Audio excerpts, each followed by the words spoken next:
अजमेर की सभी सीटों पर बीजेपी ने अपने दावेदारों को मैदान में उतार दिया है, लेकिन कांग्रेस अभी भी मंथन करने में लगी है क्योंकि आरटीडीसी चेयरमैन धर्मेंद्र राठौड़ अजमेर की ही विधानसभा सीट से टिकट मांगने में लगे हैं। अब धर्मेंद्र राठौड़ को टिकट मिलेगा कि नहीं मिलेगा, इसको लेकर कांग्रेस पार्टी मंथन करने में लगी है। बीजेपी में जिस तरह टिकट वितरण के साथ ही बगावत के सुर तेज हो गए थे, इसको भांपते हुए कांग्रेस मंथन करने में लगी है। हालांकि कांग्रेस के जो नेता थे वेणुगोपाल, उन्होंने कहा था सितंबर के पहले सप्ताह में हम दावेदारों की लिस्ट निकाल देंगे, लेकिन पहली लिस्ट निकली तो बीजेपी की 41 दावेदारों की लिस्ट निकलने के साथ ही बगावत के सुर तेज हो गए। इस बगावत को भांपते हुए कांग्रेस का शीर्ष नेतृत्व कहें कि आला कमान दिल्ली में मंथन करने में लगा। राजधानी जयपुर में भी पार्टी के पदाधिकारियों की ओर से मंथन किया गया, लेकिन मंथन में जिस तरह पार्टी के दावेदारों के अलग अलग लिस्ट निकलकर सामने आई, क्योंकि लोकसभा पर्यवेक्षक भी मैदान में उतरे थे, सह प्रभारी भी मैदान में उतरे थे, दावेदारों का 1-to-1 चर्चा जो है उनकी ओर से की जा रही थी। एक विधानसभा क्षेत्र की अगर बात करें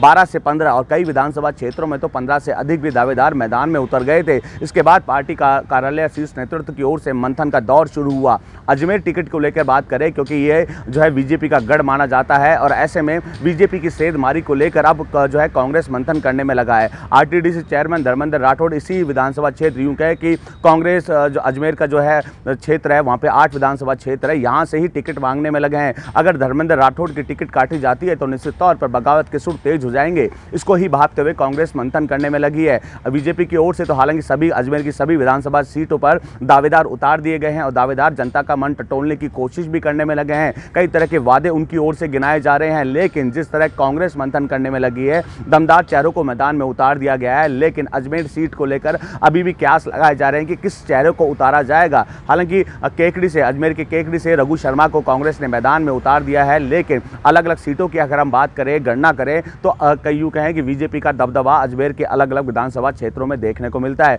लेकिन इस बार कांग्रेस मंथन करने में लगी है ताकि वापस सत्ता में रिपीट हो सके। मुख्यमंत्री अशोक गहलोत तो विकास कार्यों को लेकर जनता के बीच में जा रहे हैं और विकास कार्यों को लेकर ही रिपीट करने की बात करने में लगे हैं, लेकिन जिस तरह के हालात बीजेपी में बने हैं उसको भांपते हुए कांग्रेस भी चाहती है कि बगावत के सुर तेज ना हो जाएं, इसलिए ही अलग अलग तरीके से मंथन किया जा रहा है। पहले कहा जा रहा था कि 70 से 80 दावेदारों को मैदान जो है पहली लिस्ट में जो है उतारा जाएगा, लेकिन शुरुआत में ही कम दावेदारों को मैदान में उतारा गया। कल देर रात को भी जिस तरह लिस्ट निकलकर सामने आई, 19 दावेदारों को मैदान में जो है उतारा गया, लेकिन अजमेर सीट पर अभी भी मंथन जारी है। यूं कहें कि बगावत के सुर अजमेर से ही तेज हो सकते हैं। इसको भांपते हुए अभी तक आला कमान की ओर से अजमेर की अलग अलग विधानसभा सीटों से जो दावेदार है उनके नामों का ऐलान नहीं किया गया है। हालांकि 2 दावेदारों को मैदान में जरूर उतारा गया है, लेकिन अभी भी 6 दावेदारों को मैदान में उतारना बाकी है। ऐसे में आला कमान, शीर्ष नेतृत्व, मुख्यमंत्री अशोक गहलोत, प्रभारी सुखजिंदर रंधावा, सह प्रभारी अलग अलग तरीके से मंथन करने में लगे हैं ताकि स्थिति को भापा जा सके। अगर स्थिति को नहीं भापते हैं तो निश्चित तौर पर बगावत के सुर अजमेर से ही तेज होंगे और कहीं ना कहीं